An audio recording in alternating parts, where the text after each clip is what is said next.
అందరికీ నమస్కారం. రాజానగరం నియోజకవర్గంలో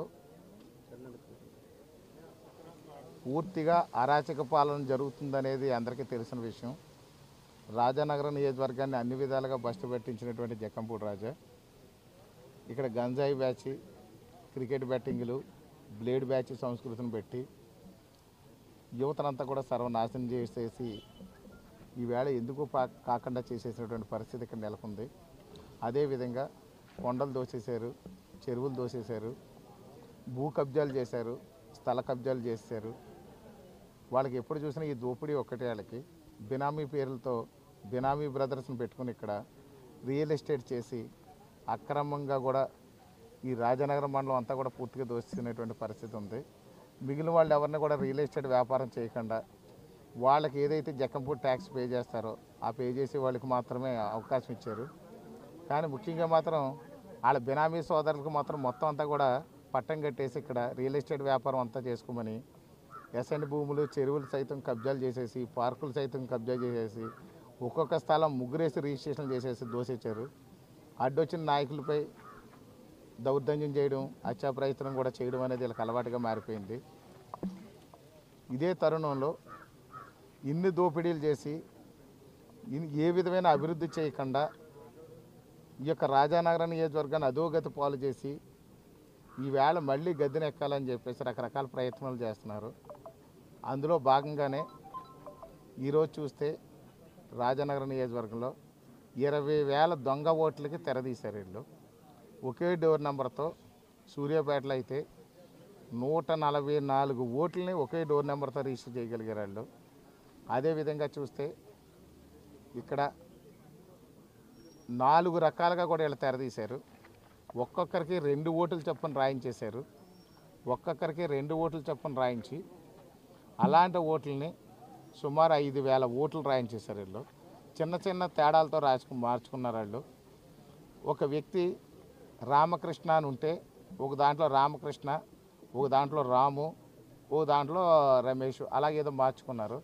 అలాగే ఇంకొక ఓటు చూస్తే శ్రీనివాసరావు అని ఒక పేరుతోని, శ్రీను అని ఒక పేరుతోని, శ్రీనివాస్ అని ఒక పేరుతోని ఈ ఓట్లు రాసేసుకొని వ్యక్తి ఒకటే, తండ్రి ఒకటే, డోర్ నెంబర్ ఒకటే, ఆ విధంగా కూడా 5,000 ఓట్లు రాసేయడం జరిగింది. ఒకే ఇంట్లో 10 ఓట్లకు మించి ఉన్న ఇళ్ళు చూస్తే మొత్తం అంతా కూడా జనసేన, టీడీపీ కార్యకర్తలు, నాయకులు వెళ్ళి ప్రతి డోర్ నెంబర్లో కూడా వెరిఫై చేస్తే ఆ డోర్ నెంబర్లో ఉంటున్నారా లేదా అనేది చూసుకుంటే ఆ డోర్ నెంబర్లో మనుషులు లేరు, కానీ ఓట్లు మాత్రం 10కి మించిన ఓట్లు ఉన్నటువంటి అన్నీ కూడా మేము చూసాము. అవి 13,000 ఓట్లు ప్రత్యేకించి ఉన్నాయి. ఆ డోర్ నెంబర్లో లేవయ్యి. ఆ డోర్ నెంబర్లో చిన్న ఇల్లు ఉంటే భార్య భర్త 2 బిడ్డలు ఉన్న ఇల్లు చూస్తే అలాంటి చోట 10 ఓట్లు, 12 ఓట్లు, 13 ఓట్లు కూడా రాసేసారు. రాస్తే ఆ ఇంట్లో చూస్తే చిన్న ఇరికింట్లో కూడా 10 ఓట్లు ఎలా ఉన్నాయని మేము వెరిఫై చేస్తే ఓ తల్లి, తండ్రి, 2 బిడ్డలు ఉన్న ఇంట్లో, ఓ చిన్న చిన్న పిల్లలు ఉన్న ఇంట్లో కూడా 10 ఓట్లు రాశారు. అంటే 20,000 ఓట్లని వీళ్ళు దొంగ ఓట్లని తయారు చేసుకుని, ఈ ఫేక్ ఓట్లు తయారు చేసుకుని వీళ్ళు మళ్ళీ అధికారంలోకి రావాలని ప్రయత్నాలు చేస్తున్నారు. అంటే జగన్మోహన్ రెడ్డి గారు 175కి 175 గెలవాలంటే ఎలాగనేది ఇంతకాలం ఎవరికి అర్థం కాలేదు. అంటే ఒక్కొక్క నియోజకవర్గంలో సుమారు 25,000 ఓట్లు కానీ దొంగ ఓట్లు కానీ రాసిస్తే ఖచ్చితంగా గెలవచ్చు అనే దాంతో ప్లాన్తో ఉన్నట్టున్నారు. ఆ ప్లాన్ని మా యొక్క జనసేన, టీడీపీ, బీజేపీ నాయకులు క్షేత్రస్థాయిలో పరిశీలిస్తే ఆ డోర్లకి వెళ్ళి వెరిఫై చేస్తే ఈ యొక్క 20,000 ఓట్లు రకరకాల పద్ధతిలో వీళ్ళ దొంగ ఓట్లు అనేది ఇక్కడ రాయడం జరిగింది. అంటే వీళ్ళందరికీ చూస్తే స్థానికంగా మనకి వీళ్ళ అధికారంలో రావడానికి పూర్తిగా వాళ్ళ సానుభూతి పరులను ఒకటే చేశారు. ఒక్కొక్కడికి చిన్న చిన్న కరెక్షన్తో, చిన్న చిన్న మార్పులతో వాలంటరీ వ్యవస్థ వాళ్ళ చేతిలో ఉంది, సచివాలయ వ్యవస్థ వాళ్ళ చేతిలో ఉంది, రెవెన్యూ వ్యవస్థ వాళ్ళ చేతిలో ఉందని చెప్పి వాళ్ళ చిన్న చిన్న మార్పులతో వాళ్ళకి కావాల్సిన వాళ్ళందరికీ కూడా ఈ ఫేక్ ఓట్లు అనేది రాయించడం జరిగిందని మేము అనుకుంటున్నాము. ఎందుకంటే 20,000 ఓట్లు పెద్ద ఎత్తున మేము ఇక్కడ మాకు దొరికినాయి అని అంటే పరిస్థితి ఏంటో బాగా ఆలోచించాలి. ప్రజాస్వామ్యం ఎక్కడ ఉంది? ఇంకా భారత రాజ్యాంగంలో ఉన్నటువంటి ధర్మాన్ని మనం ఎక్కడ కాపాడుతున్నాం? చట్టం ఎక్కడుంది? ఇలాంటి పరిస్థితులన్నీ కూడా ఎదురవుతున్నాయి ఇక్కడ. అంటే వీళ్ళు ఈ యొక్క ఓట్లు వేయడానికి కూడా కొంతమంది చెప్పిన సమాచారం కానీ చూసినట్లయితే ఈ ఓట్లు వేసిన వెంటనే కూడా ఆ మార్కుని ఇంకి సిరాన్ని వేసే మార్కుని కూడా చెరపడానికి ఆ ఇంక్ రిమూవర్లను కూడా తెచ్చి బాటిల్ పెట్టుకుని ప్రతి గ్రామానికి ఇప్పటికే చేరినట్టుగా అధికార పార్టీ నాయకులు జాగ్రత్త పెట్టినట్టుగా కూడా కొంత సమాచారం ఉంది. త్వరలో కూడా అది కూడా పట్టుకుంటాం. ఈ 20,000 ఓట్లని కూడా కరెక్ట్ చేసి ఈ దొంగ ఓట్లన్నింటిని కూడా అరికట్టి ఈ ఫేక్ ఓట్లన్నింటిని కూడా ఓటర్ లిస్ట్ నుంచి రిమూవ్ చేసి క్షేత్రస్థాయిలో వెరిఫై చేసిన తర్వాతే ఫైనల్ ఓటర్ లిస్ట్ రిలీజ్ చేయాలని చెప్పి సంబంధిత ఎలక్షన్ ఆఫీసర్ గారికి కంప్లైంట్ చేయడం జరిగింది. వారికి పూర్తి వివరాలతో ఒక స్పైరల్ బైండింగ్లో ఓటర్ నెంబరు, వివరాలు, డోర్ నెంబర్ అన్నీ కూడా ఇచ్చాము.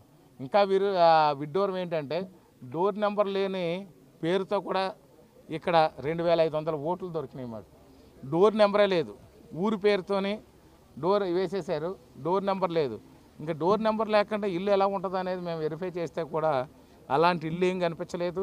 అలాంటి లేని చోట కూడా కొన్ని కన్స్ట్రక్షన్లో ఉన్న ఇల్లు ఏమో అని చెప్పేసి ఆ వాటిల దగ్గర కూడా వెళ్తే అలాంటి వాళ్ళు ఎవరు కూడా కనిపించలేదు. అలాంటి ఓట్లు 2,500 ఉన్నాయి. అంటే పెద్ద ఎత్తున ఇక్కడ కుట్ర జరుగుతుంది. వీళ్ళకి గత్యంతరం లేక ప్రజలు విశ్వసించట్లేదని ప్రజల అభిప్రాయం వీళ్ళకి అర్థమైపోయింది. ఖచ్చితంగా ప్రజలు ఓడిస్తారు వైసీపీని అనే విషయం తెలుసుకున్నటువంటి స్థానిక ఎమ్మెల్యే ఈ దొంగ ఓట్ల ద్వారా గెలవాలని చెప్పి ప్రయత్నం చేస్తున్నాడు. వాళ్ళు ఫస్ట్ నుంచి కూడా ఉన్న బుద్ధిని మరోసారి చూపించడానికి చూశారు. వాళ్ళ ఆటలు సాగనివ్వరు జనసేన టీడీపీ నాయకులు అనేది దీన్ని బట్టి అర్థమవుతుంది. క్షేత్రస్థాయిలో ప్రతి డోర్కి వెళ్ళి వెరిఫై చేస్తే 20,000 ఓట్లు పట్టుకోగలిగారంటే రేపు రాబోయే రోజుల్లో ఖచ్చితంగా వాళ్ళని ఓడించడానికి ఉన్నారు. వాళ్ళ ఓటమి దగ్గరగా ఉందనే విషయం అర్థమైపోయింది. దగ్గరలో ఓటమి ఉంది, ఇంటికి వెళ్ళిపోతున్నాం కాబట్టి ఏదో ఒకటి చేసి గెలవాలనుకుంటున్నారు. మొన్న ఏదో చెప్పాడు ఆయన ప్రెస్ మీట్లో, స్క్రూట్నీలో తీయించేస్తారట. మరి స్క్రూట్నీలో తీయడానికి చట్టం మరి ఇతని చేతిలో ఉంది అనుకుంటాను నేను. బహుశా స్క్రూట్నీలో తీయించేస్తాను, నామినేషన్లో తీయించేస్తాను, లేకపోతే ఇంకోటి ఏదో చేస్తాను, నీ నామినేషన్ ఫైనలైజ్ అవ్వనివ్వనని చెప్పారు ఆయన. అంటే అధికార యంత్రాంగం అతని దగ్గర ఉందని అతను భావిస్తున్నాడు. ఖచ్చితంగా అధికారులు మాత్రం ధర్మం వైపు ఉంటారు, ప్రజల వైపు ఉంటారు, చట్టం వైపు ఉంటారు. ఈ యొక్క భారత రాజ్యాంగం ఏదైతే చెప్తుందో దాని వైపే ఉంటారని మేము అందరం కూడా నమ్ముతున్నాము. అధికారులను కూడా ఇప్పటికే నమ్ముతున్నాము. అతను అధికారులు బెదిరించినటువంటి దాఖలాలు మనం ఫస్ట్ నుంచి చూస్తున్నాం. అధికారులు మాట వినకపోతే చెంపలు పగల కొట్టింది ఉంది, దెబ్బలాటలు చేసినట్టు కొట్టినది ఉంది, కేకలు వేసినట్టు ఉంది, బెదిరించింది ఉంది, భయపెట్టింది ఉంది. కానీ ప్రస్తుత పరిస్థితుల్లో అధికారులు ప్రజాస్వామ్యానికి కట్టుబడి ఉంటారని చెప్పి మేము నమ్ముతున్నాము.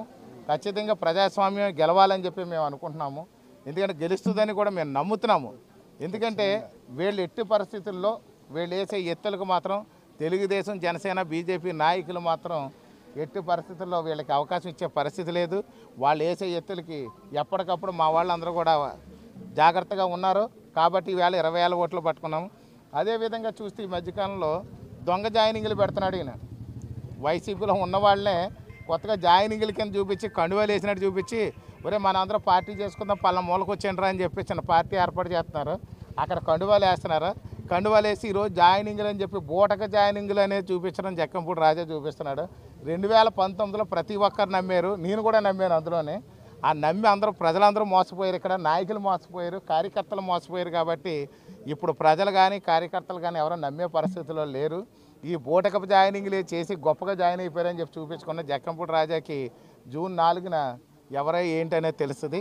అదేవిధంగా చూస్తే ఈ యొక్క జనసేన టీడీపీ నాయకులు కూడా పక్కన కూర్చుని ఏదో మంచి మర్యాద మాట్లాడి అన్న మీ ఇంటికి వచ్చిన టీ అన్న ఎవరా అని చెప్పేసానంటే ఈ లోపల టీ పెట్టి భార్య లోపలికి వెళ్ళి టీ పెట్టి వచ్చి లోపల కండు వేసేసి పక్కన గబుక్కుని వేసేసి ఓ ఫోటో తీసేసి గ్రూప్లో పెడుతున్నారు. అలా కాకుండా నీతో మాట్లాడాలి పలానా ఇష్యూ మీద అని చెప్పి కారు ఎక్కించి అది చేస్తున్నారు. ఎక్కడో అరుగు మీద కూర్చుంటే కూడా అరుగు మీద కూర్చున్నవాడు కూడా కండువాలు వేసేసి ఇదిగో మా దాంట్లో జాయిన్ అయిపోయారని చెప్పి బలవంతంగా జాయినింగ్లు చేస్తున్నారు. మొన్న నందరాల్లో జాయినింగ్ ఇలాగే పెట్టారు. పెడితే అతను తర్వాత రోజు ప్రెస్ మీట్ పెట్టి బలవంతంగా నన్ను జాయిన్ చేశారని చూపించారు. నిన్న దేవంచెరులో కూడా జాయినింగ్లు బలవంతంగా ఇతర కుర్రోళ్ళకి వేశారు. ఆ కుర్రోళ్ళు మళ్ళీ సాయంకాలం వచ్చి వాళ్ళు మళ్ళీ మేము ప్రెస్ మీట్ పెడతామని చెప్పారు. ఇంకెందుకు ఈ ప్రెస్ మీట్లన్నీ ఎందుకు ఇంకా వాళ్ళ బుద్ధాలకు ఉండిపోద్దని చెప్పేసి మేము వదిలేయడం జరిగింది. ఈ బలవంతపు జాయినింగ్లు బూటకపు జాయినింగ్లు పెట్టి ఆయన ఏదో గొప్పలు చెప్పుకోవాలనుకున్నాడు. ఈ మధ్య మరొకటి దానికి కొత్త దానికి తెరతీశాడు. చాణక్య పేరుతో ఈ యొక్క ఫేక్ సర్వేలు ఒకటి పెడుతున్నాడు. 69% ఉందట. అసలు 69% ఓటు బ్యాంక్ ఒకళ్ళు రావాలంటే జగన్మోహన్ రెడ్డికే లేదు. ఇతను 69% ఎలా వస్తుంది? చంద్రబాబు నాయుడు గారు కూడా వీళ్ళందరూ కష్టపడితే వస్తుంది 69% అనేది. కానీ ఇతను 69% అంటే 70% వెళ్ళకుంటే 30% టీడీపీ జనసేనకు ఉందట. ఒకవేళ కానీ నేను అనుకోవడం ఆ 31% అతను ఓట్లు అయ్యి ఉంటే అతను పొరపాటు రివర్సల్ క్యాలిక్యులేట్ చేసుకుంటూ ఉంటాడు. దాన్ని బట్టి సర్వేలు కూడా ఈ ఫేక్ సర్వేలు చూపించాడు అని అనుకుంటున్నాను. ప్రజలు ఈ ఫేక్ సర్వేలు నమ్మేలాగా లేదు. ఈ ఫేక్ ఎమ్మెల్యే నమ్మేవాడు ఎవడో లేడు, ఫేక్ ఎమ్మెల్యే బ్రదర్స్ నమ్మేవాళ్ళు లేరు. అలాగే ఇక్కడ రాజానగరం కూడా ఏదో రౌడీజం చేస్తాము, రిగ్గింగ్ చేస్తామని చెప్పేసి మేము ఏదో ఓట్లు బూతుల్లోకి రానిమని చెప్తున్నారు. దానికి రెట్టింపు ఉత్సాహంతో జనసేన టీడీపీ నాయకులందరూ కూడా సిద్ధంగా ఉన్నారు. ఖచ్చితంగా మాత్రం రాష్ట్రంలో ఎన్డీఏ కూటమి అధికారంలోకి రావడం ఖాయం. ఈ యొక్క రాజానగరం నియోజకవర్గంలో ఎన్డీఏ కూటమిలో బత్తుల బలరామకృష్ణ నేను అఖండ మెజారిటీతో గెలవడం ఖాయం అని చెప్పి సందర్భంగా తెలియజేస్తున్నాం. ఈ జక్కంపూడికి మరొక విషయం ఏంటంటే, ఇంకా అనవసరమైనటువంటి విషయాలు మానుకో. ఈ దొంగ ఓట్లు, దొంగ ప్రచారం, దొంగ జాయినింగ్లు మానుకో. నీ పని ఏదో నువ్వు చేసుకుంటే బాగుంటుంది. ఇంకే దౌర్జన్యాలు వాటికి చెక్కి పెట్టి లేదు అని అనుకుంటే మా వాళ్ళే నీకు చెక్కి పెట్టే పరిస్థితిలో ఉన్నారు అనే విషయం మీకు ఈ సందర్భంగా తెలియజేస్తాను. ఈ వీడియో కనుక మీకు నచ్చినట్లయితే లైక్ చేయండి, షేర్ చేయండి, సబ్స్క్రైబ్ కండి. చూస్తూనే ఉండండి వన్ వే న్యూస్.